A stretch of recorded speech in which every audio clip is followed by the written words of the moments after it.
अच्छा जी, होमवर्क में आप सवाल कराइएगा 7 का बी, 7 का बी और क्वेश्चन 24।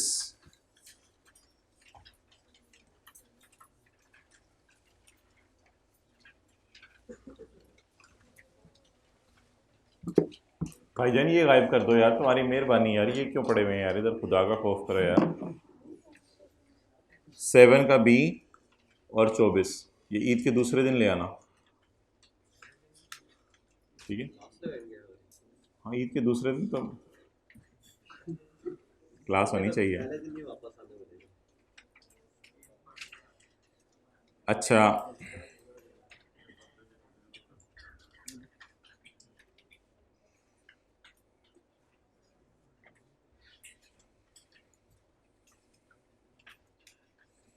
अच्छा इसको ज़रा हम थोड़ा और पेंडिंग पे डाल रहे हैं, कुछ दिनों में मैं कराऊंगा। ये जो रेजिडेंट इंडिविजुअल का पॉइंट डी है, इसमें एक दो इश्यूज़ हैं, इसको भी छोड़ें। रेजिडेंट इंडिविजुअल का पॉइंट डी। अच्छा जी, कल हम ट्रस्ट पढ़े थे और यूनिट ट्रस्ट। ट्रस्ट में ये था, ट्रस्ट इज एन क्या था, जल्दी जल्दी जल्दी डेफिनेशन याद किया। ट्रस्ट इज एन ऑब्लिगेशन, आगे trust is an obligation attach to the ownership of cash या property arising out of confidence given to experts and accepted by experts for the benefit of an other or of an other and owner. Owner से मेरा temporary owner of cash. Unit trust, unit trust की definition बताएं। Unit trust means a trust in which beneficial interest से मुराद पैसे are divided into units so that the right of each beneficiary is determined according to number of units held। जिसके पास ज्यादा unit उसका ज्यादा right. Okay, AOP की definition में आ जाए, पेज नंबर 3 पे।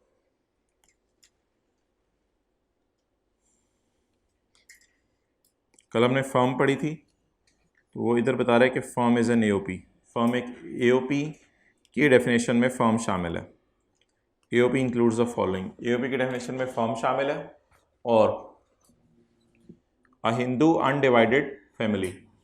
अब जिस वक्त पाकिस्तान जो है वो नया नया बना था, तो उस वक्त कुछ हिंदू फैमिलीज़ थी जो पाकिस्तान में शिफ्ट हुई थी, लेकिन वो फैमिलीज शिफ्ट होने के बाद अनडिवाइडेड रहीं, यानी 2 भाई 3 भाई इकट्ठे ही कारोबार करते रहे। If they are undivided it means they are one, if they are one means this is an AOP. तो Hindu undivided family is an example of an AOP. बहरहाल अब ये कोई कॉन्सेप्ट इतना नहीं है, तो सादा सी बात है। पता नहीं क्लास के बाद लोग पूछने आते हैं दोबारा बताएं, क्या अब इसमें दोबारा बताना है। कोई हिंदुओं की फैमिली है जो अलग अलग नहीं रह रहे, सारे इकट्ठे रह रहे हैं, तो this is considered as an AOP अगर इकट्ठे कारोबार कर रहे हैं ये। Point C, artificial juridical person. Artificial से मुराद मसनूई पर्सन, नेचुरल पर्सन नहीं, मसनूई पर्सन। और जुरिडिशियल से मुराद कानून की नज़र में। इसकी मिसाल के तौर पे लिख लें, model town young student society.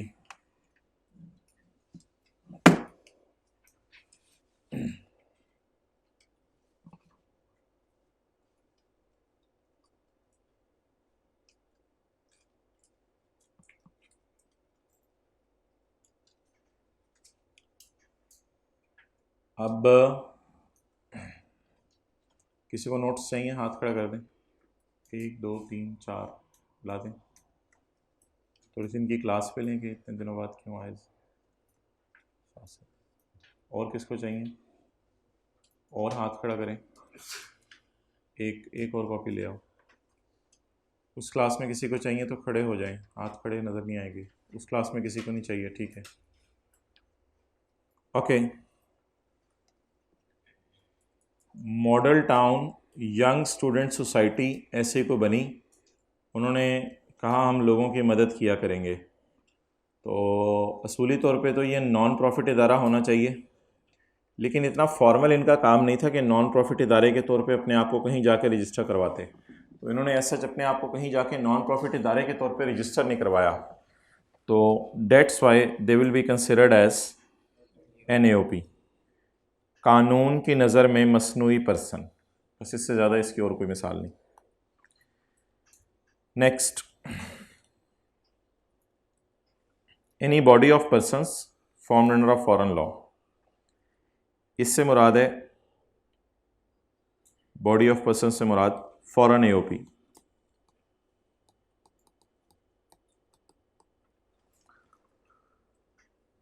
बाहर के मुल्क के अंदर किसी AOP ने, मैंने तो कहा था पाकिस्तान में AOP को रजिस्टर कराने का कोई लॉ नहीं है, लेकिन हो सकता है बाहर के मुल्क में AOP को रजिस्टर कराने का कोई लॉ हो। तो बाहर के मुल्क में किसी AOP ने अपने आप को बाहर के लॉ के मुताबिक रजिस्टर करवा लिया, तो that will be called as foreign AOP। लेकिन आपने ये नहीं कहना कि फॉरेन AOP को कल हमने कंपनी के डेफिनेशन में पढ़ा था, वो पढ़ा था लेकिन वो कोई और बात थी। वो बात ये थी कि ऐसी फॉरेन AOP जिसको बोर्ड ज़बरदस्ती क्या कह दे, कंपनी, उस फॉरेन AOP को क्या कहा गया था, company.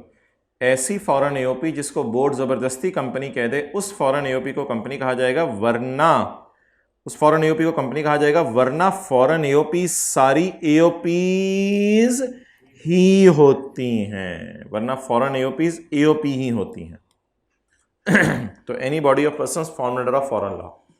However, a company is not included in AOP, a foreign company. A foreign company is not an AOP, ये याद रखिएगा। एक फॉरेन कंपनी AOP नहीं होती। ये क्यों नहीं AOP? क्योंकि ये तो कंपनी है। एक बात बड़े गौर से सुनिएगा, फॉरेन AOP को कल हमने जबरदस्ती कंपनी बनाया था अगर उसके बारे में बोर्ड कह दे, लेकिन वो कह रहे हैं कि फॉरेन कंपनी को कभी AOP ना बना देना। उल्टा काम नहीं करना कि फॉरेन कंपनी को आप AOP कहने लग जाओ। तो एहतियातन बता रहे वो कि foreign company is not an, लेकिन कल क्या बताया था, foreign AOP can be a company अगर बोर्ड कह दे। लेकिन इधर क्या कह रहे हैं, foreign company is never N AOP, क्योंकि कंपनी तो कंपनी है, उसको AOP नहीं कहना। तो बड़े को छोटे कह के नहीं बुलाना, वो तो मसला हो जाएगा। कंपनी तो बड़ी चीज़ है। अच्छा, कुछ लोग क्लास के बाद आके पॉइंट D में सवाल पूछते हैं कि कंपनी वाला पॉइंट D और AOP वाला पॉइंट D, इसमें ज़रा फ़र्क बता दें। फ़र्क क्या है इसमें? कुछ भी नहीं फ़र्क, यानी डिफरेंस जानना तो आसान है। ये था कि कुछ लोग मिले थे और बाहर के कंपनी लॉ में अपने आप को रजिस्टर करवाया था। तो कुछ लोग मिले और बाहर के कंपनी लॉ में अपने आप को रजिस्टर करवा दें, वो क्या समझी जाएगी, कंपनी। और कुछ लोग मिले और बाहर के AOP के लॉ में अपने आप को रजिस्टर करवा दें, तो वो क्या समझे जाएंगे, AOP। और एहतियातन बता रहा है, फॉरेन कंपनी को ज़िंदगी में कभी भी AOP नहीं कहना, लेकिन फॉरेन AOP को कंपनी कह सकते हैं अगर बोर्ड कह दें। ले आओ नोट्स। अच्छा जी, आगे आए मेंबर होते हैं पार्टनर्स। इधर थर्ड रो में मेंबर्स होते हैं पार्टनर्स।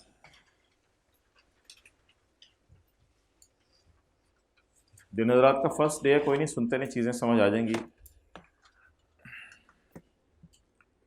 पहले तीनों लेक्चर यूट्यूब से ले लें यार, वो कल वाला भी अपलोड करवा दें, तीसरा भी, या हुआ है अपलोड वो कल वाला। अच्छा, tax on taxable income. Income tax shall be लगा for each tax year. Income tax कब लगेगा, हर साल। Income tax shall be charge at the specified rates in first schedule. First schedule में जो रेट्स हैं कल हमने देखे थे, उनके ऊपर इनकम टैक्स लगेगा। Income tax shall be charge on every person who has taxable income for the year. Income tax हर उस बंदे पे लगेगा जिसकी क्या आएगी इस साल, टैक्सेबल इनकम। तो तीन खासियतें हैं, इनकम टैक्स हर साल लगेगा, रेट फर्स्ट शेड्यूल वाले होंगे, और जिस बंदे की क्या आएगी उसको इनकम पर टैक्स देना पड़ेगा। Next, the income tax for a year shall be computed. Income tax कैसे निकाला जाएगा? By applying the rate of tax to the tax payer's taxable income for the year. कल रेट किस पे लगाया था हमने? टैक्सेबल इनकम पे। And tax credits shall be subtracted from above figure, और ऊपर वाली फिगर से टैक्स क्रेडिट माइनस होंगे। टैक्स क्रेडिट्स क्या होते हैं ये देख लेते हैं। अच्छा जी, कल हमने बात की थी salary, business, property, capital gain, other source, और इन सब के टोटल का नाम हमने रखा था टोटल इनकम। इन सबको कहते हैं हेड्स ऑफ इनकम। इनके टोटल का नाम है, इसमें से ज़कात माइनस करते हैं, और अदर डिडक्टेबल अलाउंसेस। अच्छा, ज़कात को भी डिडक्टेबल अलाउंस कहते हैं। ज़कात को डिडक्ट करते हैं, तो डिडक्ट करने की वजह से ज़कात का कल मैंने आपको असली नाम नहीं बताया। ज़कात का मुश्किल नाम लॉ ने रखा हुआ है डिडक्ट। ज़कात का मुश्किल नाम लॉ ने रखा हुआ है, बोले डिडक्टेबल अलाउंस। डिडक्टेबल, डिडक्टेबल का क्या मतलब है? माइनस। तो टोटल इनकम में से डिडक्टेबल अलाउंसेस माइनस करेंगे, ज़कात माइनस करेंगे, तो आपकी क्या आ जाएगी? बोले टैक्सेबल इनकम। फिर कल टैक्सेबल इनकम पे हमने रेट लगाया था, तो क्या निकल आया था हमारा? टैक्स। टैक्स क्रेडिट्स होता है डिस्काउंट। फिर आप टैक्स क्रेडिट्स माइनस करेंगे, यानी डिस्काउंट माइनस करेंगे। कुछ लोगों को हुकूमत टैक्स माफ़ कर देती है, टैक्स छोड़ देती है, तो फिर वो टैक्स क्रेडिट लेंगे, और टैक्स क्रेडिट माइनस होगा, और फिर टैक्स पेएबल टू गवर्नमेंट निकलेगा। तो इनका नाम क्या है? Heads of income. इसका नाम टोटल इनकम। ज़कात का मुश्किल सा नाम, इसका नाम टैक्सेबल इनकम, इसका नाम टैक्स लाइबिलिटी। ये वो टेबल पे जाके देखने, और माइनस क्या करने हैं एंड पे? टैक्स क्रेडिट, जिसे क्या कहते हैं? डिस्काउंट।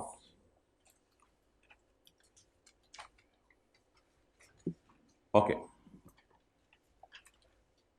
एक अब ये बड़ी इंपॉर्टेंट डिस्कशन है आज, जो ज़रूरत फर्स्ट डे आए हैं वो भी टेंटेबली सुनिएगा। ये 4 हेड्स में हम इनकम कमा सकते हैं, 5 हेड्स में। या नौकरी कर सकते हैं, या कहीं कारोबार कर सकते हैं, या कोई घर किराए पे दे सकते हैं, या कोई शेयर वगैरह ख़रीद के बेच सकते हैं, या इसके अलावा अगर और कोई इनकम है वो कमा सकते हैं। तो ये 5 किस्म की इनकम्स हम कमा सकते हैं। अब टैक्स लगाने के लिए अगर आप रेट देखें तो ये टेबल आपको 2 मिलेंगे, एक ये टेबल मिलेगा और एक अगले सफ़े पे। जिन्होंने नोट्स डाउनलोड किए हैं ऑनलाइन वालों ने पेज 5 और 6, जिन्होंने लेट ऑनलाइन क्लासें ज्वाइन की हैं तो किताब के अंदर चैप्टर 4 पे देख लें, एक पहले सफ़े पे टेबल होगा, एक अगले सफ़े पे टेबल होगा। एक के साथ टेबल 1 लिखा होगा, अगले के साथ टेबल 2 लिखा होगा। अच्छा, अब ये जो 2 टेबल हैं, इन दोनों टेबल्स के अंदर क्या डिफरेंस है ये हमने देखना है। अगर मैं आपसे कहूँ कि आप सर्च करें 9 मिलियन नहीं, 2 मिलियन अगर आप सर्च करें, तो जो टेबल 1 है पहले सफ़े वाला, तो 2 मिलियन आपको इस सीरियल में मिलेगा। 2 मिलियन जब इधर मिलेगा तो इस पे रेट क्या होगा? 17.5%। लेकिन अगर आप 2 मिलियन को अगले सफ़े पे जाके सर्च करें तो ये किससे किसके दरमियान आ रहा है? जिनका पहला दिन है बिल्कुल परेशान ना हो, सारी चीज़ें समझ आ रही हैं। 12 लाख से 24 लाख के दरमियान क्या आ रहा है? 2 मिलियन। तो अगर आप 2 मिलियन पे इधर रेट देखें तो बताएं कौन सा टेबल अच्छा है, यानी टैक्स कम देना पड़ रहा है? टेबल 2। टेबल 2 में रेट कितने % आ रहे हैं? 12.5%, और इधर 17.5%। 5 मिलियन ढूंढें।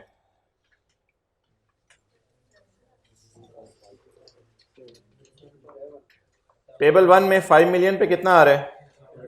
32 पॉइंट। अगले सफ़े पे जाएं, कितना आ रहा है? 25%। तो टेबल के पे रेट क्या लग रहा है? कम लग रहा है। तो टेबल 1 फायदे का या टेबल 2? अब ये हमारी चॉइस है कि जो मर्जी लगाएं टेबल, या लॉ बताएगा? लॉ बता चुका है वो मैं आपको आज बताने लगा हूं।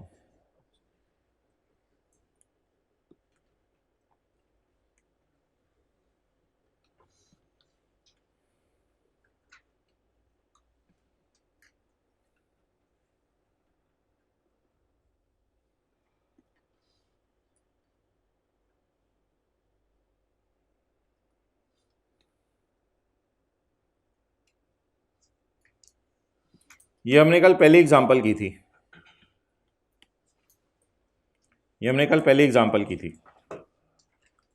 हमें पेपर में कैसे पता चलेगा कि टेबल 1 लगाना है या टेबल 2 लगाना है। मैंने जानबूझ के आपको सारे वो सवाल करवाए थे जिनमें टेबल 1 करवाना था। टेबल 1 कैसे पता चलेगा लगाना है, उसके लिए हम एक काम किया करेंगे, पेपर में एक चीज किया करेंगे, वो एग्जामिनर को शो नहीं करेंगे, हम सिर्फ कैलकुलेटर पे करेंगे। कैलकुलेटर निकालना पड़ेगा उसके लिए। अब मैं एक चीज करने लगा हूं कैलकुलेटर के ऊपर, लैब के साथ वाले को कैलकुलेटर दे।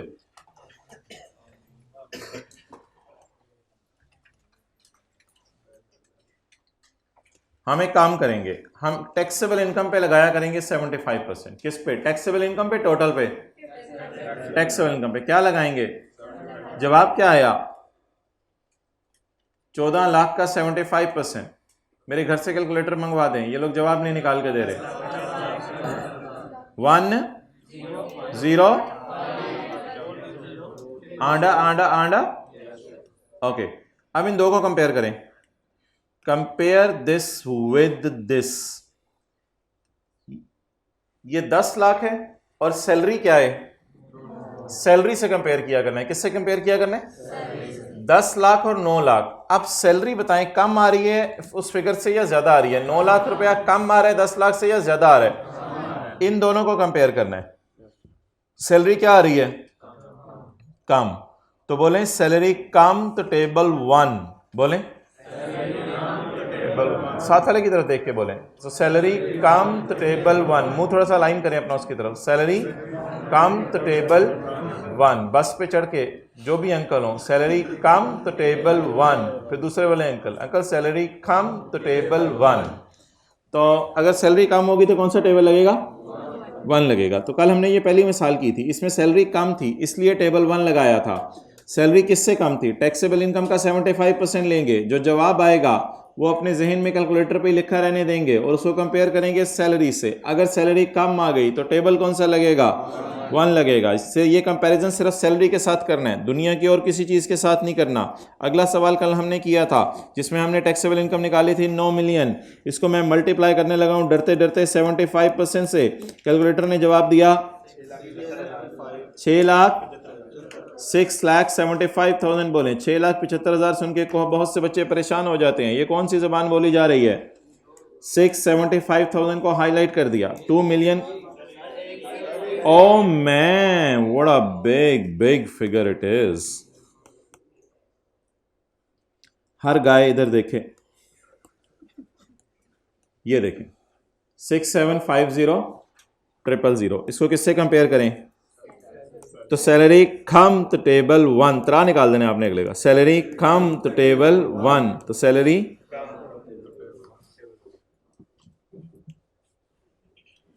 आहिस्ता आहिस्ता साथ वाले के कान में ना 1-2 दफा बोल दें, आहिस्ता आहिस्ता बिल्कुल। सैलरी कम तो टेबल 1, तो सैलरी कम तो टेबल 1। बस हो गया 2 दफा।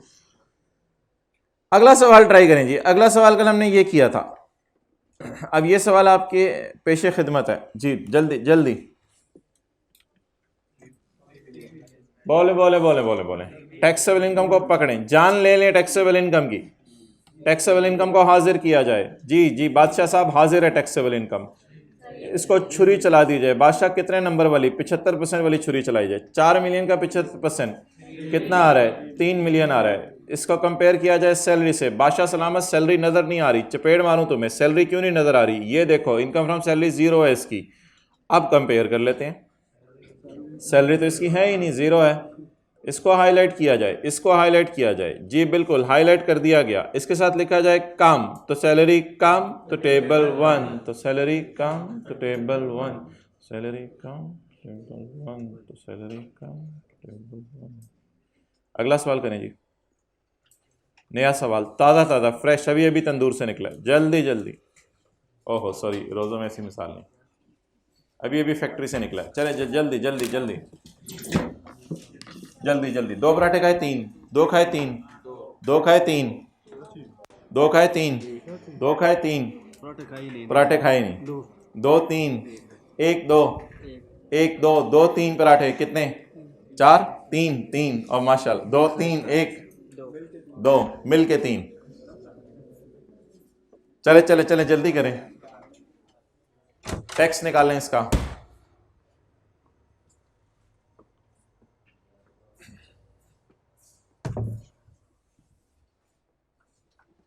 क्या है टैक्स?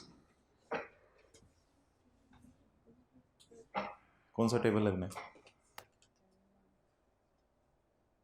कौन सा टेबल लगना है?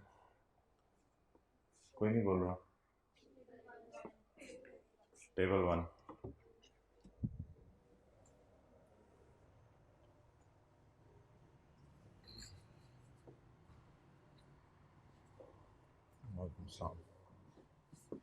मोबाइल चाहिए भाई, मोबाइल इस क्लास से एक मोबाइल चाहिए, जल्दी जल्दी। कोई एक मोबाइल आप निकाल दो, मुश्किल हो जाएगा। अच्छा चलो आप निकाल दो यार, एक मोबाइल चाहिए। आपको तो देखा हुआ मैंने पहले, निकालो। आप दे दो यार। Sorry sir. जल्दी नहीं, सॉरी, ओहो, कल दे दोगे? नहीं सर, वो ट्रैवलिंग ज़्यादा। छोड़ो यार, एक दिन ज़रा गुजार के देखो ज़िंदगी, इससे पहले भी तो ज़िंदगी गुजरती थी। नहीं सर, बहुत तो कभी सिग्नल जैम हो जाते हैं तो भी तो ज़िंदगी गुजर जाती है। बहुत। एक दफ़ा आपको मैं स्पेशल कह रहा हूँ, एक दफ़ा ज़रा गुजार के देखना दिन इसके बगैर। आप कर सकते हो, गुजार सकते हो इसके बगैर दिन? दे दो। कौन दे रहे हैं? आप दे रहे हो मोबाइल? आप शरीफ बंदे लग रहे हो, आप दे दो। शरीफ तो सारे हैं वैसे। कल दे देना। हाँ कल दे देना। कौन सा टेबल लगाए?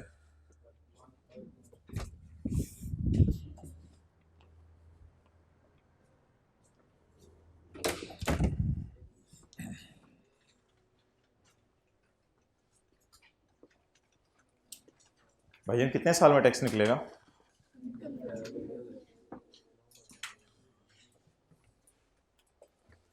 निकल गया है, कहाँ भाग गया है? अच्छा जी, कैलकुलेटर पकड़ें, इस पे 75% लगाएं। 3 3 8 2 5 आंडा आंडा आंडा। ओके,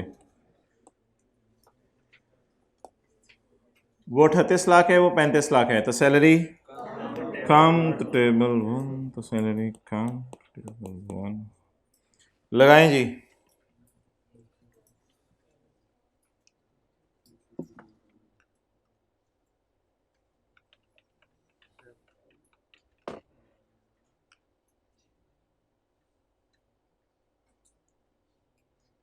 हाँ जी, 51 लाख, सीरियल नंबर 7, 6 लाख जमा 32.5 तो 32.5 32.5 multiplied by guy multiplied by, ये फिगर कितनी है? 4 मिलियन। ये फिगर कितनी है? 5.1। 5.1 और 4 का डिफरेंस कितना आ रहा है आजकल? 110000। जवाब ही दे दें आज मुझे। 10500। तो 51 लाख पर 10 लाख हुकूमत को देना है सिर्फ।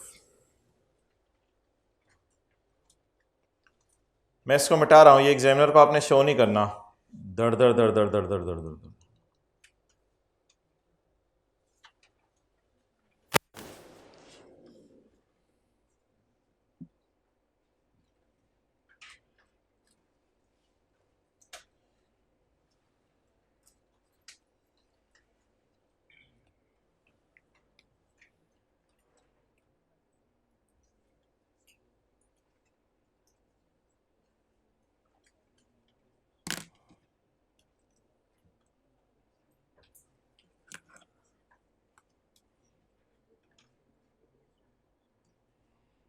करें जी अगला सवाल।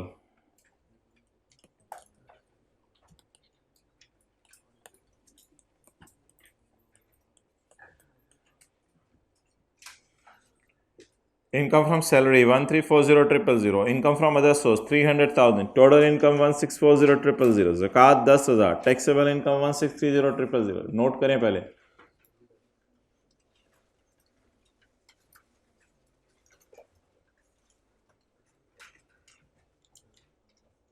एनओटी करें, जल्दी करें।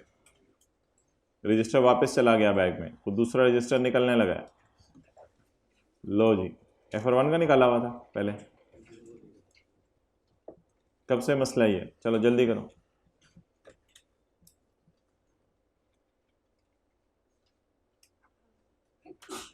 टैक्स कैलकुलेट कर लें तो साथ वाले के सर पे शफकत का हाथ रखें, इससे पता चल जाएगा आपने टैक्स निकाल लिया।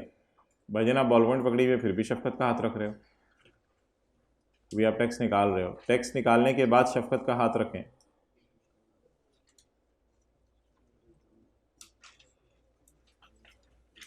हाइब्रिड में कोई शफकत का हाथ नहीं है।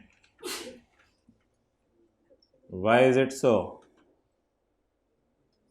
रखें रखें हाथ, इसी तरह दोस्ती होती है। अपना हाथ नहीं, शफकत का हाथ।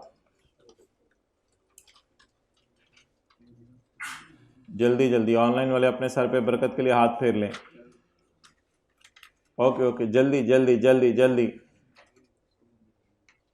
बता दो भाई टैक्स कितने हैं। आप चुप करेंगे तो हम कैलकुलेट करेंगे, आप बोली जाएंगे तो हम। ओके, एक काम करना है, एग्जामिनर को शो नहीं करना, सारे शो पेपर में नहीं करके दिखाने, कुछ शो घर के लिए भी रखने हैं। इस पे करें इंटू 75%। मैं निकाल लेता हूँ 1 2 1 2 एक बोल दे कोई। 500। ओके,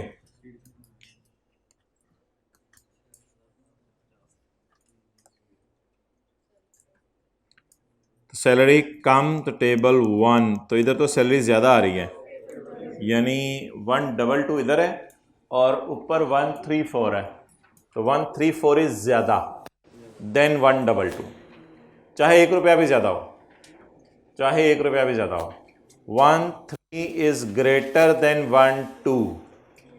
दिल में बोलें, बड़ी बात बताई। 13 इज़ ग्रेटर देन 12। तो नहीं, बड़ों के सामने ऐसे नहीं बोलते, शर्म नहीं आती? खड़े हो निकल जाओ तुम क्लास से, तुम्हारी। अच्छा जी, अब इसको मिटा दें, ये सिर्फ शो था।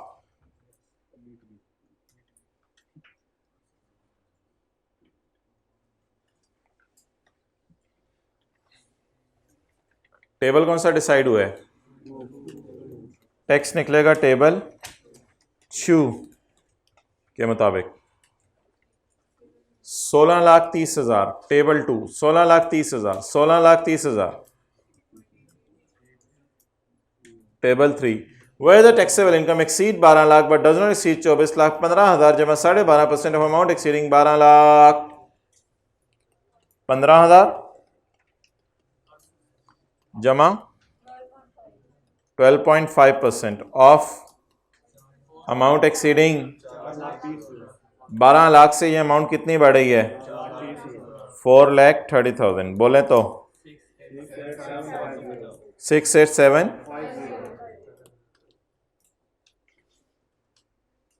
ये इसका टैक्स निकला है।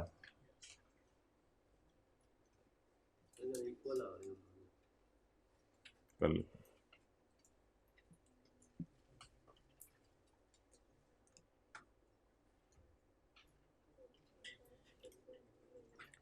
पेज 9, बल्कि आप इधर से करें बस। पेज 9 पर क्वेश्चन 7 मैंने खोला है, ये कर दें सॉल्व।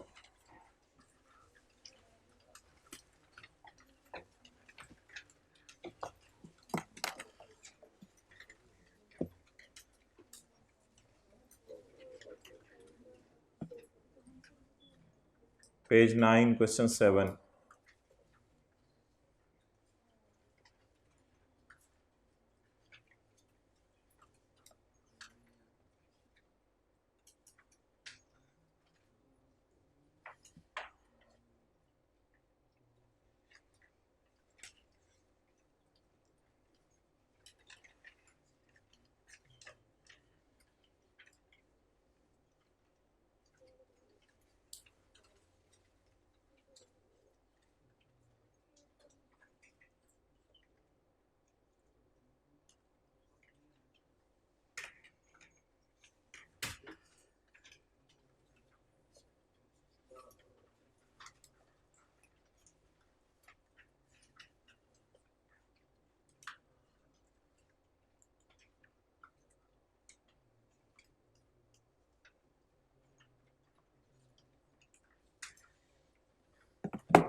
ओके,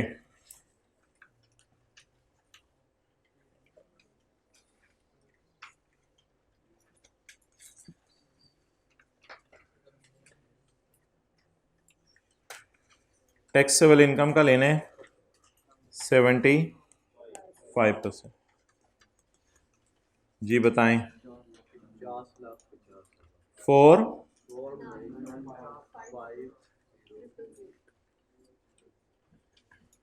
4950 000। इसको कंपेयर करें, सैलरी कम नहीं, सैलरी ज़्यादा। टेबल 2 लगाएं जी, अमाउंट बताएं कितनी है। अब इसको मिटा दें 75% को, इसका कुछ नहीं करना।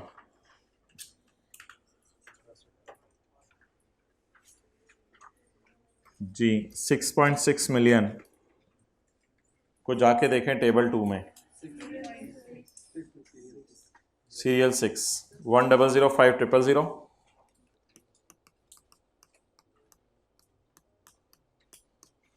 जमा 32.5% अमाउंट 6 मिलियन, 6 मिलियन, हाँ 6 लाख, 6 मिलियन और 6.6 का डिफरेंस 600,000।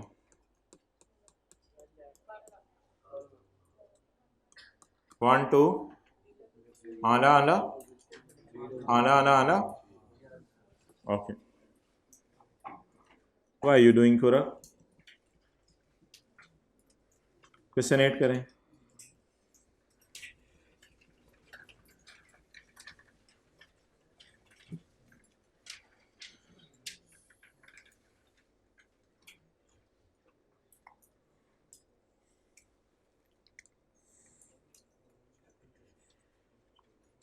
कितने लोगों के घर वालों ने उनको कह दिया कि बेटा अभी तो 2-3 दिन हुए हैं और तुम लुटू चाहिए पढ़ पढ़ के, हद होती है ऐसे।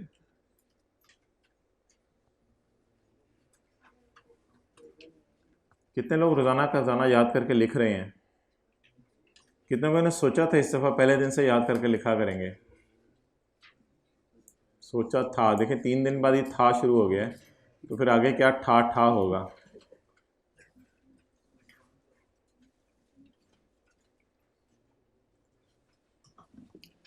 भाईजान करना हो तो कोई बहाना नहीं, ना करना हो तो 100 बहाने।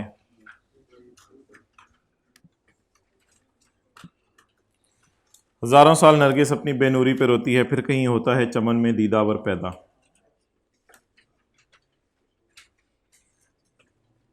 हजारों साल नरगिस अपनी बेनूरी पे रोती है, फिर 6 महीने आई कैप और रुलाता है।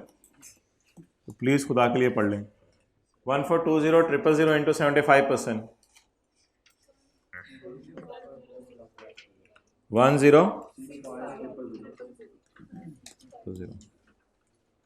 तो सैलरी कम तो टेबल 1।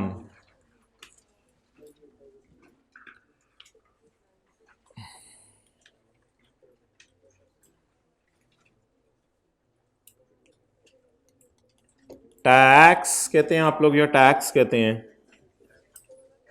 छोड़े मेरे, वापस आ जाए, टैक्स निकालें। 1420 000 टेबल 1 में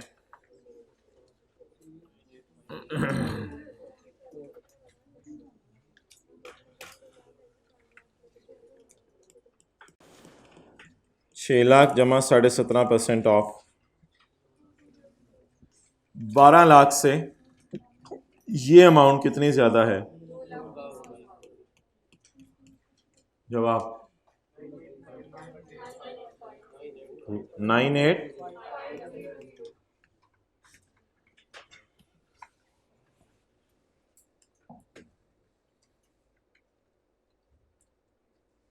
ओके नेक्स्ट, अब टेबल्स पे आ जाए।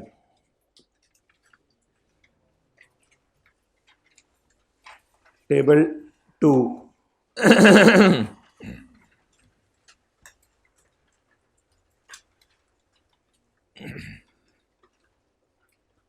टेबल 2 कब लगेगा? Where the income of an individual chargeable under the head salary. Where the income of an individual chargeable under the head salary, income from salary, exceeds means greater than 75% of taxable income, 75% of taxable income. तो जब कभी जिंदगी के किसी मोड़ पर ये वाला सिनेरियो बना तो तब आपने टेबल 2 लगाना है. Salary should be greater than 70, तो सैलरी ज्यादा तो टेबल 2, तो सैलरी कम तो टेबल 1, तो सैलरी कम तो टेबल 1, सैलरी कम तो टेबल 1.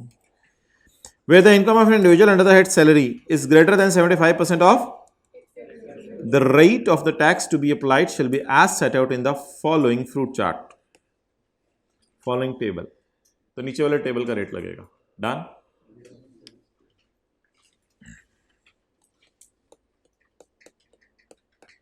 रीजनेबल खाना है अफ्तारी में, वरना फिर प्यास बहुत ज्यादा आपको लगेगी. रीजनेबल पढ़ा भी नहीं जाएगा. हल्का फुल्का इंसान पढ़ भी ज्यादा सकता है. फिर दूसरा कभी इधर गिर रहा होता है, कभी इधर गिर रहा होता है, कभी इधर गिर रहा. उठ बबलू चल उठ, वो फिर इधर उठ बबलू उधर हो जाए. तो reasonable.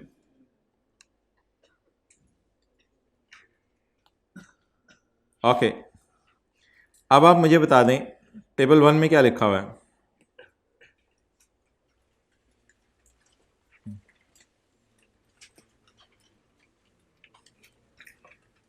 The rate of tax imposed on income of every individual and AOP.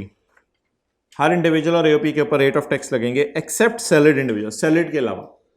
Salaried हम वो समझ रहे थे जो सैलरी कमा रहा हो. नहीं नहीं नहीं नहीं नहीं, नहीं ये नहीं. सैलरीड पर्सन वो नहीं होता जो सैलरी कमा रहा हो.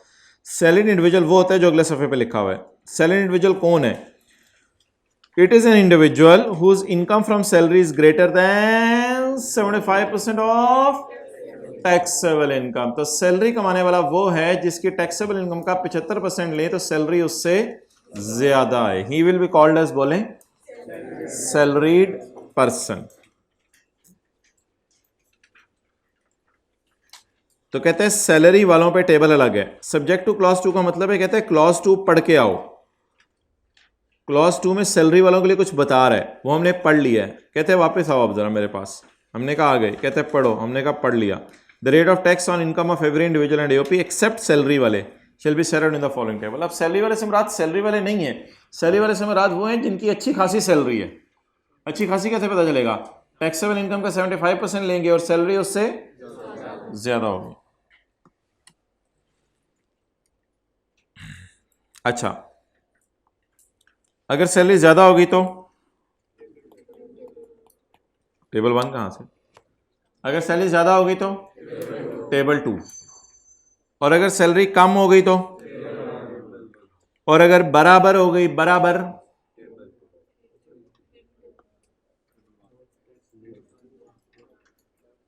अगर बराबर हो गई, उसने लिखा हुआ एक्सीड 75%. अगर 75% से बढ़ गई, अगर 75% से बढ़ गई तो अगर बराबर हुई तो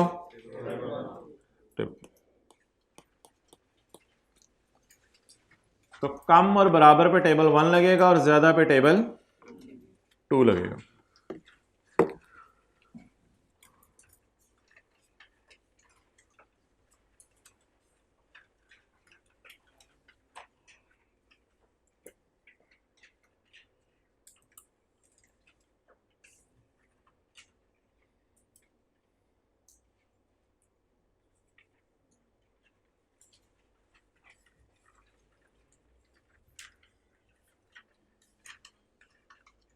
ओके,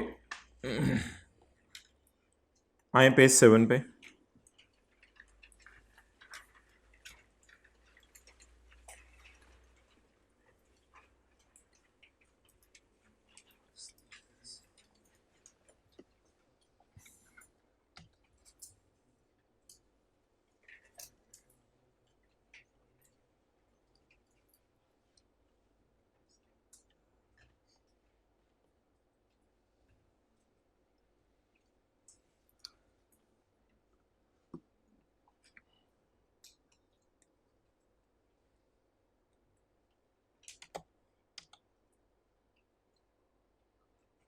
टैक्सेबल इनकम कैसे निकाली थी हमने? Taxable income, the taxable income of a person for a shall be the total income for the year reduced by the total of any, तो टोटल इनकम में से जब आप माइनस कर दें डिडक्टेबल अलाउंस तो that will be called as, बोले, taxable income. अच्छा, अब एक लाइन लिखी हुई है यहां पे, that line is very important, but not below zero, but not below zero. Umar साहब ने टैक्स ईयर 2019 के अंदर आपको ये डाटा प्रोवाइड किया, उसने कहा जी मैंने सैलरी कमाई है 2,50,000, मैंने इनकम फ्रॉम बिजनेस कमाई है 1,50,000, मैंने ज़कात दी है 470। अब अगर इसका सवाल सॉल्व करने की तरफ मूव करें तो सैलरी इनकम इसकी आ रही है 2,50,000, बिजनेस इनकम इसकी आ रही है 1,50,000, ऑलरेडी 2x पे सुन रहे हैं, पता नहीं उनके साथ क्या हो रहा होगा। 4 लाख इसकी टोटल इनकम आ रही है। अभी जो 4 लाख इसकी टोटल इनकम आ रही है तो 4 लाख में से जब हम 470 माइनस करेंगे तो कैलकुलेटर परेशान होकर 70,000 जवाब दे देगा। इसे कहते हैं जवाब दे दिया। तो कैलकुलेटर 70,000 नेगेटिव देगा, लेकिन हमारा लॉ कहता है कैलकुलेटर पे ऑन का बटन दबा दो और जो लिखा हो वही उसको गले लगाओ, वो तो ज़ीरो होगा फिर, बट नॉट बिलो।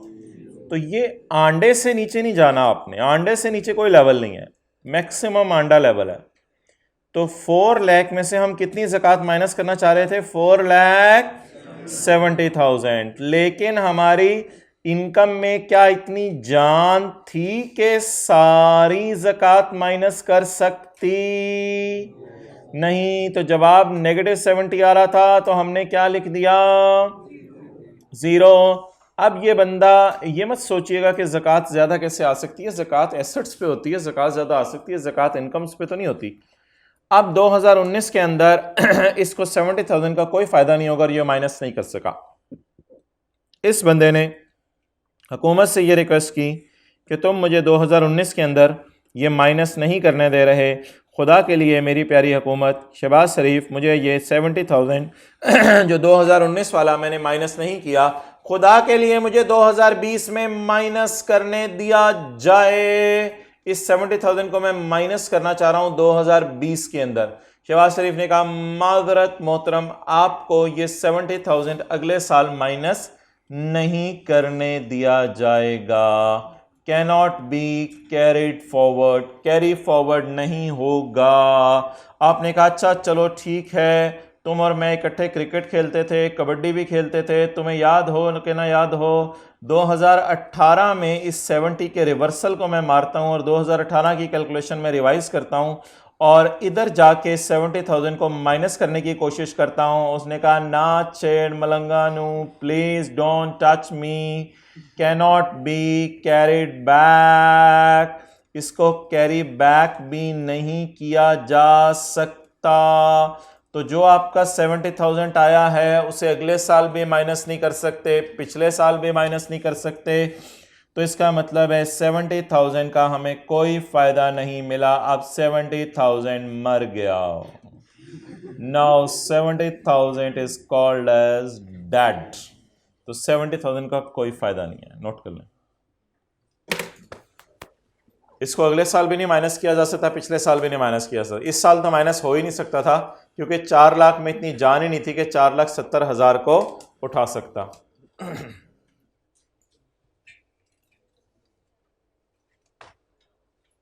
जो जरा सुस्त बंदा बैठा होता ना उसको थोड़ी थोड़ी बस सरकार नोट कर लें। अब आप नोट करें और साथ वाले के सर पे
चलें जी, पढ़ें इसको।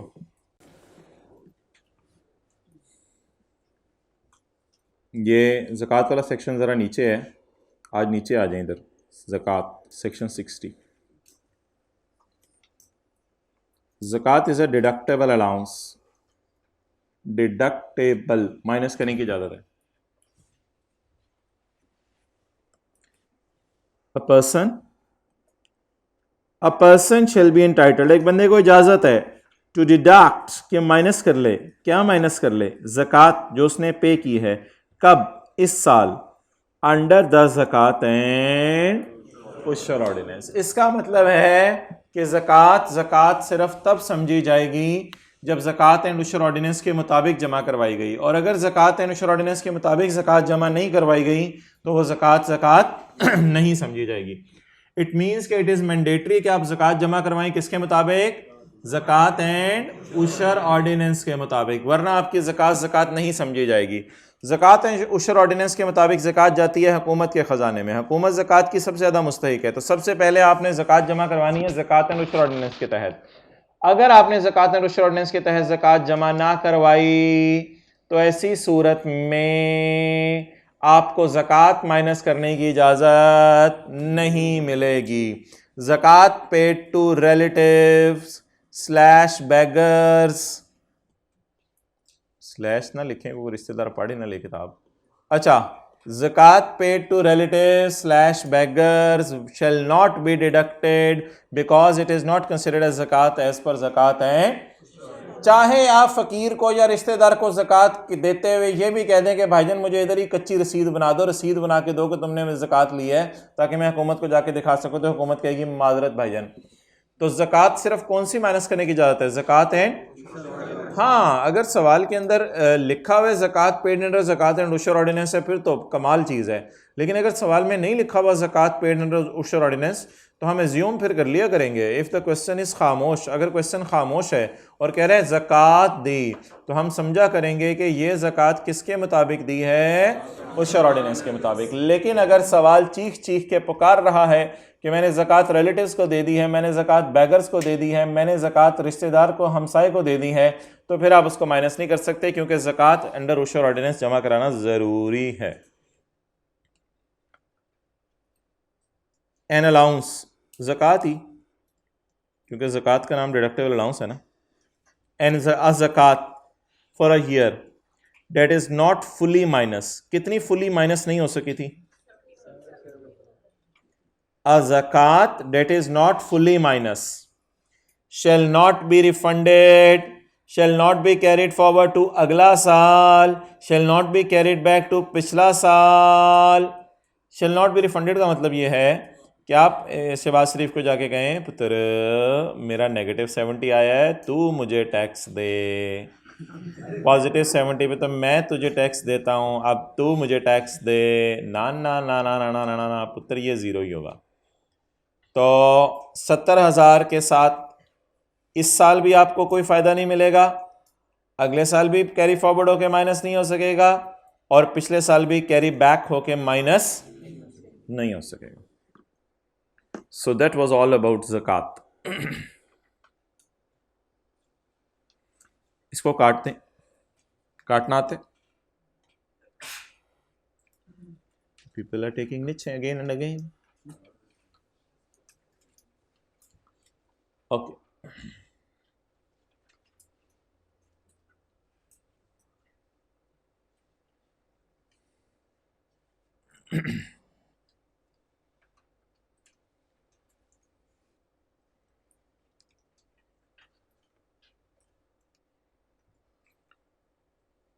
नबी सल्लल्लाहु अलैहि वसल्लम के ज़माने में 2 औरतों को इतना रोज़ा लगा कि शदीद उनकी बड़ी बुरी हालत हो गई।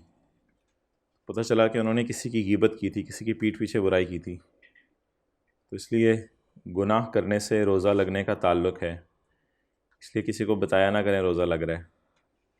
ऐसी एक बात कर दी, छोड़े, आप तो नेक इंसान हैं सारे। अच्छा जी, टोटल इनकम, टोटल इनकम, शौक से अमाल करें। Total income is sum of, total income is sum of, जमा करना है आपने, किस किस को जमा करना है? अगर कोई बड़ी उम्र वाले बैक बाइटिंग कर रहे हो आपके करीब, तो बस उधर से उठ के चले जाया करें। कुछ बड़े ऐसे होते हैं उनको रोका नहीं जा सकता मौके पे, उसे उठ के चले जाया करें। Total income is sum of person's income under all heads of income for the year. तो ऑल हेड्स कौन से हैं? Salary, property, business, capital gain, और इन सबको जमा कर लेंगे तो that will be called as person's income under all heads of income. Okay, and person's income exempt, exempt income भी इसमें शामिल होगी। What does it mean exempt income? नहीं, ज़कात is not an exempt income. ज़कात तो माइनस करने की टाइप कोई चीज़ है। तो no, what does it mean exempt income? What does it mean? ओहो, ये तो लास्ट टाइम पिछली क्लास, सेकंड लास्ट क्लास में लिखा था।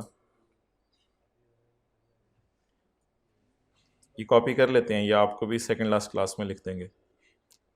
अच्छा,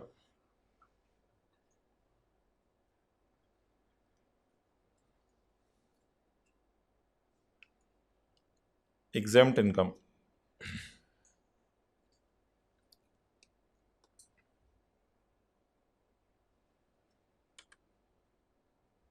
नोट करें ये एग्जांपल, फिर एग्जेम्प्ट इनकम देखते हैं। इनकम हम सैलरी कितनी कमाई है? इनकम हम capital gain 9, income from business toys बेच के, इनकम फ्रॉम बिजनेस एग्रीकल्चर 4।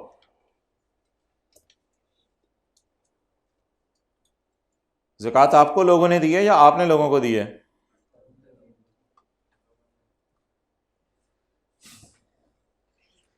ज़कात पेड।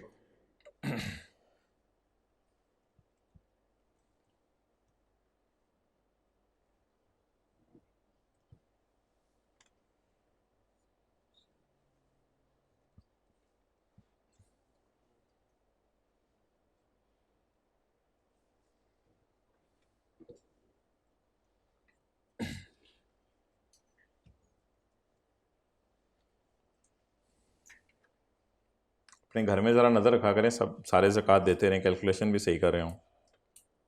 अम्मी का भी ज़रा जेवर देख लें, 2 तोले, 3 तोले, 4 तोले, 10 तोले। Okay, salary, capital gain, business toys, business agriculture और ज़कात पेड। अब मोहतरम सवाल ये होगा, income from salary, income from capital gain, थोड़ा सा साइड पे हो जाए, इनकम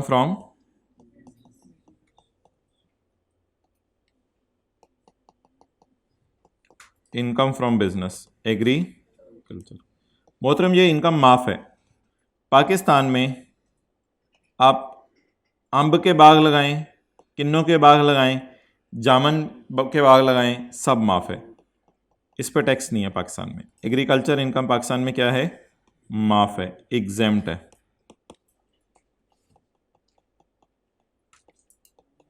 एग्जेम्प्ट 4 की। ओके, वो इनकम टैक्स नहीं होता, हम तो इनकम टैक्स का लॉ पढ़ रहे हैं। ओके गाय, गाय, ओके, से यस और नो गाय, गाय, से यस और नो।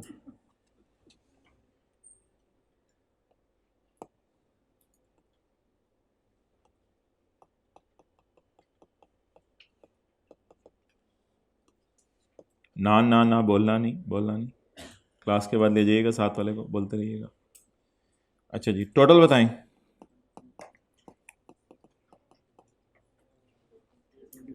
$23 माइनस कर दें इनकम फ्रॉम बिजनेस एग्रीकल्चर को, मुझे क्यों निकाला? तुझे इसलिए निकाला कि तेरे पे टैक्स नहीं देना। मुझे क्यों डाला था फिर अगर मुझे निकाल ही देना था? इसलिए ताकि प्रेजेंटेशन पर्पस के लिए शो हो।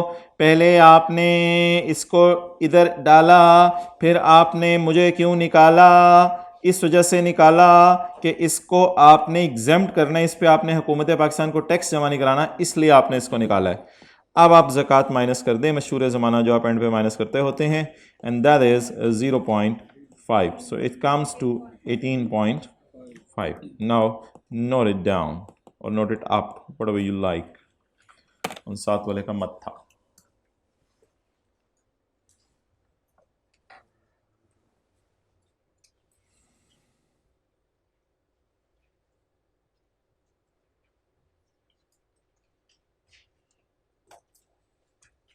तो अगर कोई इनकम एग्जेम्प्ट है जिस पे हुकूमत ने कह दिया हुआ टैक्स देना माफ है, तो उसको आप ऐड भी करेंगे और माइनस भी करेंगे। अब क्लास के बाद आपने बंदे लेके आके ये नहीं पूछना कि ये ऐड और माइनस दोनों क्यों कर रहे हैं, मैं तो कुछ भी नहीं करूंगा, तो फिर आई कैप भी कुछ नहीं करेगा, वो नंबर नहीं देगा उसके। प्रेजेंटेशन पर्पस के लिए पहले ऐड भी करना है, लेस भी करना है। ओके गाय, गाय ओके।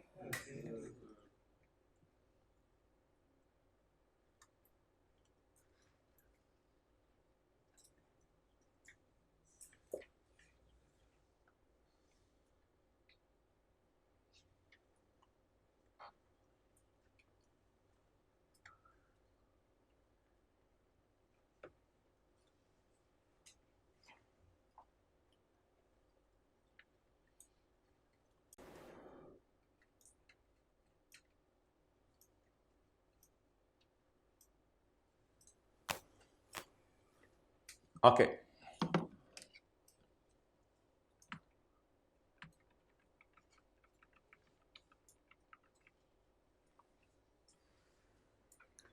तो टोटल इनकम हमारी कितनी है अब? तो बताएं, टोटल इनकम में एग्जेम्प्ट इनकम को डाला करेंगे? जी बिल्कुल, टोटल इनकम में डाला करेंगे, लेकिन फिर उसमें से बाद में क्या कर दिया करेंगे? माइनस कर दिया करेंगे।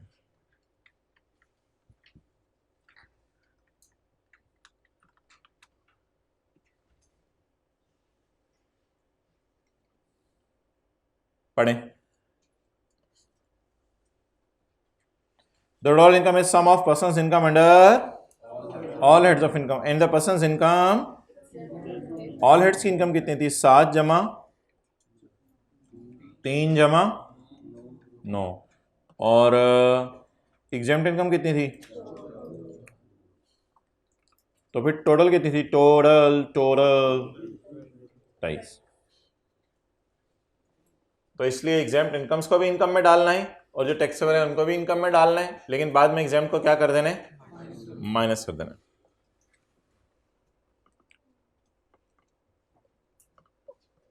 Okay, for imposing the tax, tax लगाने के लिए, in calculating the total income, your income may be classified under the following head: salary, property, business, capital gain and other source. Next,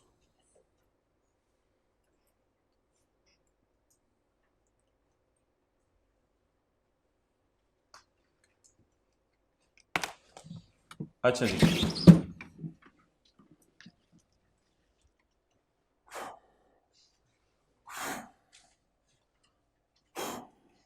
पहले चल। अच्छा जी, अब सवाल ये है कि इनकम फ्रॉम बिजनेस कैसे निकलती है? इनकम फ्रॉम बिजनेस कैसे निकलती है? तो ये आपके सामने एक बिल्कुल नई पिक्चर मैंने आपके सामने रखी है। इनकम फ्रॉम बिजनेस निकलती है सेल में से खर्चे माइनस करके। सेल को कहते हैं चार्जेबल अमाउंट और खर्चों को कहते हैं डिडक्शंस। तो एक साहब कहते हैं कि मैंने 70 रुपए की बोतलें बेची हैं, तो दुकान का किराया भी पे किया होगा, बोतल ख़रीदी भी होगी, मुलाजमीन की तनख्वाहें भी पे की होंगी, तो 70,000 इनकी सेल समझ लें या 70 रुपीज़, और 20 रुपीज़ इनके खर्चे समझ लें, तो इनको इनकम फ्रॉम बिजनेस कितनी आई? 50। तो ये जी इनकम फ्रॉम बिजनेस हमने वर्किंग में निकाल ली, ये निकाल ली हमने इनकम फ्रॉम बिजनेस वर्किंग में। अब जब ये इनकम फ्रॉम बिजनेस हमने वर्किंग में निकाल ली, तो अब जब न्यूमेरिकल का फेस बनाएंगे हम, तो न्यूमेरिकल के फेस के ऊपर इसकी इनकम फ्रॉम बिजनेस कितनी आ गई? 50, सेल में से खर्चे माइनस करके। इसी तरह न्यूमेरिकल के फेस पे सैलरी आएगी, प्रॉपर्टी, अदर सोर्स वगैरह, टोटल इनकम आ गई। टोटल इनकम में से क्या माइनस कर दी? ज़कात। ज़कात सवाल में दी नहीं हुई, जीरो, तो क्या आ गई? Taxable income. अब क्या मैं इसको ये कह सकता हूं कि ये 50 ऐसे आया है, यहां पे जरा दोबारा अगर मैं लिख दूं 70 माइनस 20, तो 50 कैसे आया है? 70 माइनस 20। इसको वर्कआउट करके भी निकाल सकता हूं मैं, फेस पे भी लिख के दिखा सकता हूं, एक ही बात है। अब सवाल यह है कि ये जो 20 रुपए है, जिसको मैं स्काई ब्लू से हाईलाइट कर रहा हूं, इस 20 रुपए को क्या कहते हैं? इस 20 रुपए को कहते हैं डिडक्शन। क्या कहते हैं? इस 20 रुपए को कहते हैं डिडक्शन। और ये किसी हेड में खर्चा माइनस हुआ है। ये टोटल इनकम से पहले माइनस हुआ है या टोटल इनकम के बाद माइनस हुआ है? टोटल इनकम से पहले माइनस हुआ है। ये 20 रुपए टोटल इनकम से पहले माइनस हुआ है। जब ये 20 रुपए टोटल इनकम से पहले माइनस हुआ है तो इसका नाम है खर्चा या डिडक्शन। और ये ज़कात जो है, क्या ये डिडक्शन है या डिडक्टेबल अलाउंस है? तो ये डिडक्शन और ये डिडक्टेबल। शन बल बोले, शन बल, शन बल, शंबल शंबल, शन बल। ट्राई करें, शन बल। पहले क्या? पहले शन या बल? शन पहले, बल बाद में। अब आपने दो चीजें बस पे चढ़ के करनी है। सैलरी कम तो टेबल 1, थोड़ी देर बाद शन बल, शन बल। ठीक है, तो पहले क्या माइनस करनी है? शन, फिर बल। नोट,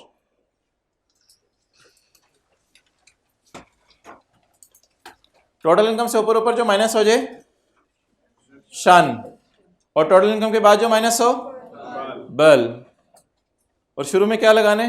डिडक्ट, शन, डिडक्ट, टेबल। क्लियर? तो जाहिर बात है अगर आप बिजनेस करें तो खर्चे तो आपके होंगे, इनको खर्चों को आपने क्या कहना है? डिडक्शन। हर गाय नोट करे आज।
जागते रहना भाइयों।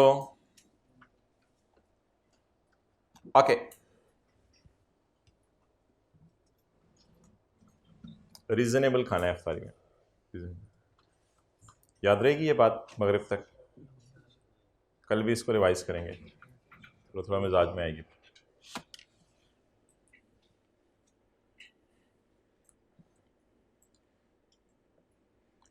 तो ये खर्चा सिर्फ बिजनेस में ही माइनस नहीं करना होता, खर्चा कैपिटल गेन में भी माइनस करने की इजाज़त है, खर्चा अदर सोर्स में भी माइनस करने की इजाज़त है, खर्चा प्रॉपर्टी के चैप्टर हम पढ़ेंगे उसमें भी माइनस करने की इजाज़त है। तो जो किसी हेड के खर्चे हैं उनको क्या कहते हैं?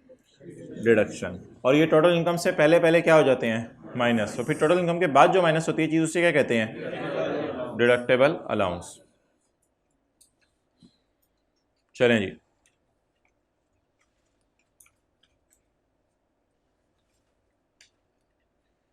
द इनकम अंडर एक एक हेड की अलग अलग इनकम निकलती है, सैलरी की अलग, बिजनेस की अलग, कैपिटल गेन की अलग। The income under head of income shall be computed by shall be the total chargeable amount divided by the person as reduced by total deductions। तो इनकम कितनी आ गई? 50। इनकम कैसे निकलेगी? चार्जेबल में से डिडक्शंस माइनस करें। तो income is equal to chargeable minus deduction. Chargeable का लफ्ज सेल के लिए है।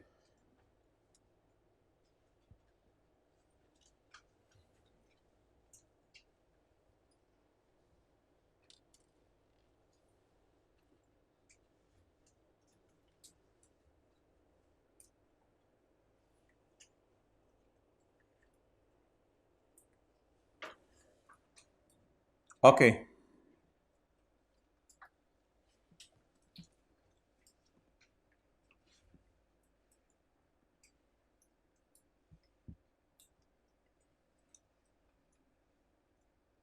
नींद is coming to you like anything guy, एनेक वाले गाय, नींद is coming to you like anything, you can have a relaxing nap, we have that bench free. अच्छा जी भाईजान,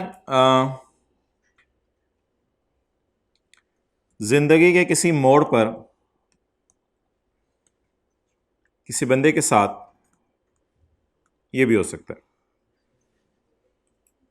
क्या मतलब? यानी उसकी सेल हो 90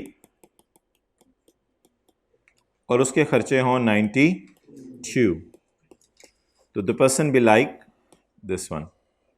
तो इसको क्या आ गया? लॉस आ गया। किस में? इनकम फ्रॉम बिजनेस में। इस दो का नाम लॉस, 90 का नाम और 92 का नाम रिडक्शन, और दो का नाम। इसको आपने जीरो नहीं लिखना, क्योंकि ये ज़कात माइनस करके नहीं लॉस आया, ये लॉस आया खर्चे माइनस करके। इसको न्यूमेरिकल के फेस पे लेके जाना नहीं जाना, ये एक लॉसेस के चैप्टर हम पढ़ेंगे, उसमें तो बड़ी तफसीली बहस होगी। इसलिए मैंने वर्किंग आपको शो कर दी है, वर्किंग, लेकिन मैंने इस वर्किंग को फेस पे नहीं शो किया, तो फेस पे अभी इसको जाने दें, छोड़े परे। पहले बस ये समझ लें कि क्या कभी लॉस आ सकता है? जी हाँ, लॉस भी आ सकता है, नोट कर लें। तो सेल में से अगर डिडक्शंस माइनस करें तो a time may come in your life that you are sustaining a loss. बहरहाल गमों के बाद खुशियां भी आती हैं।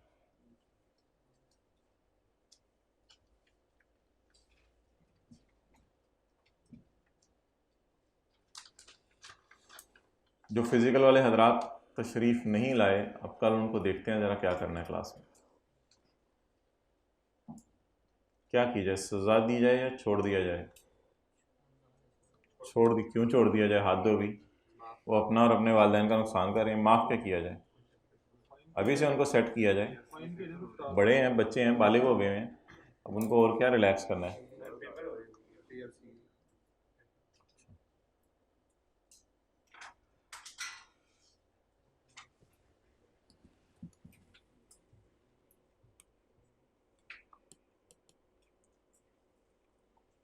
ओके, पढ़ें जी।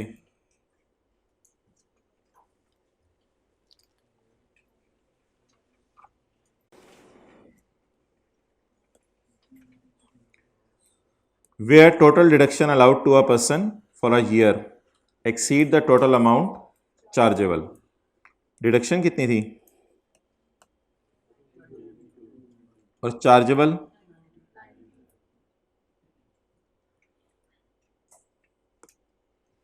The person shall be treated as sustaining a loss for that head. तो समझ लिया जाएगा उस बंदे को क्या आ गया? लॉस आ गया। तो the person shall be treated as sustaining a loss for that head। तो समझा जाएगा इस बंदे को उस हेड के अंदर क्या आ गया? लॉस आ गया या लॉसा आ गया? लॉसा तो नहीं है, लॉसी है, छोटा सा है, हाँ, 2 रुपए का।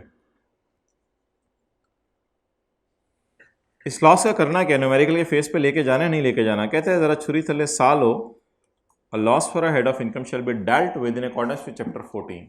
कहते हैं जब आप बड़े हो जाओगे, नहाद होके आओगे बड़ी ईद के बाद, तो इंशाल्लाह फिर हम देखेंगे कि इस लॉस को क्या करना है। क्लियर? ओके।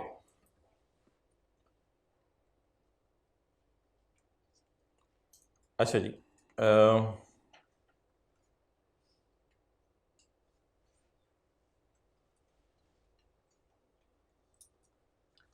सरासिफ को जानते होंगे आप, जानते हैं, इसी कॉलेज में होते हैं। सरासिफ का स्टे पाकिस्तान में 365 डेज है। सरासिफ क्या है? Resident individual, non resident? नहीं, मैरिड अनमैरिड तो नहीं से पता चलेगा, क्या रेजिडेंट पता चलेगा ना, रेजिडेंट नॉन रेजिडेंट।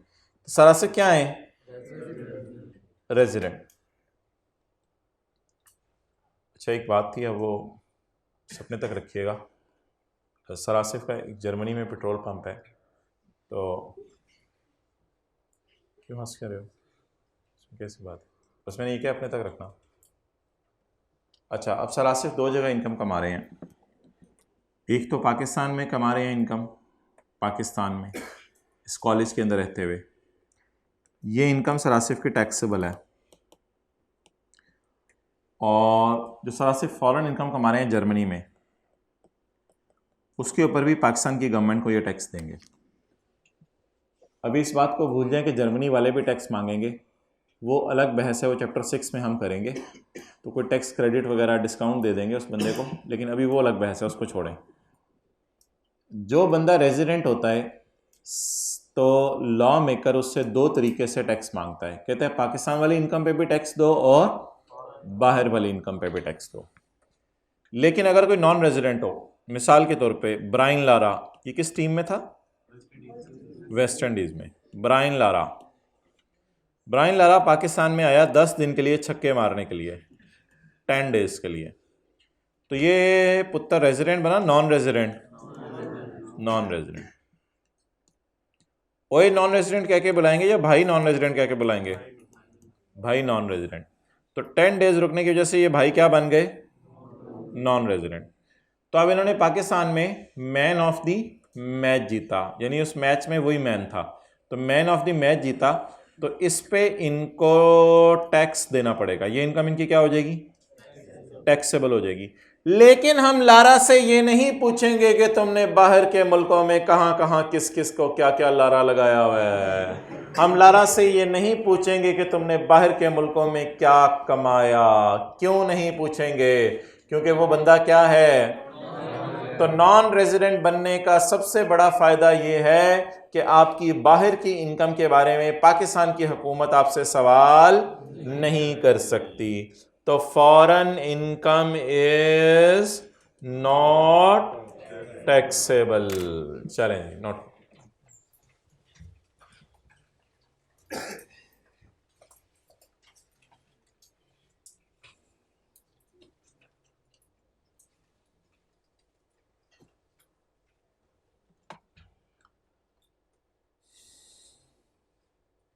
घड़ी को 1 मिनट आगे करना था, आज कर दीजिएगा। कर दें, अभी कर दें।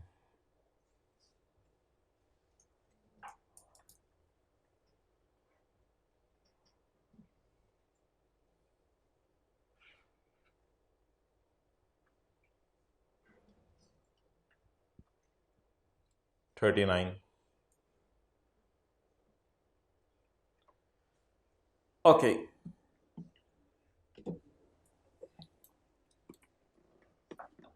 तो भाईजान किसको वर्ल्ड इनकम पे टैक्स जमा कराना पड़ेगा? वर्ल्ड इनकम पे रेजिडेंट को, पाकिस्तान वाली पे भी और बाहर वाली पे भी। तो उसको वर्ल्ड इनकम पे टैक्स जमा करवाना पड़ेगा। और किसको सिर्फ पाकिस्तान वाली इनकम पे टैक्स जमा करवाना पड़ेगा? तो ये फायदा था डेफिनेशन पढ़ने का, रेजिडेंट और, तो नॉन रेजिडेंट हो तो मौजई मौजा।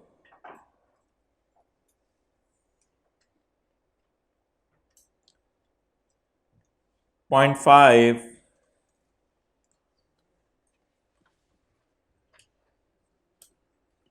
नोट कर रहे थे अभी, सुस्तियां आपको खराब करेंगी।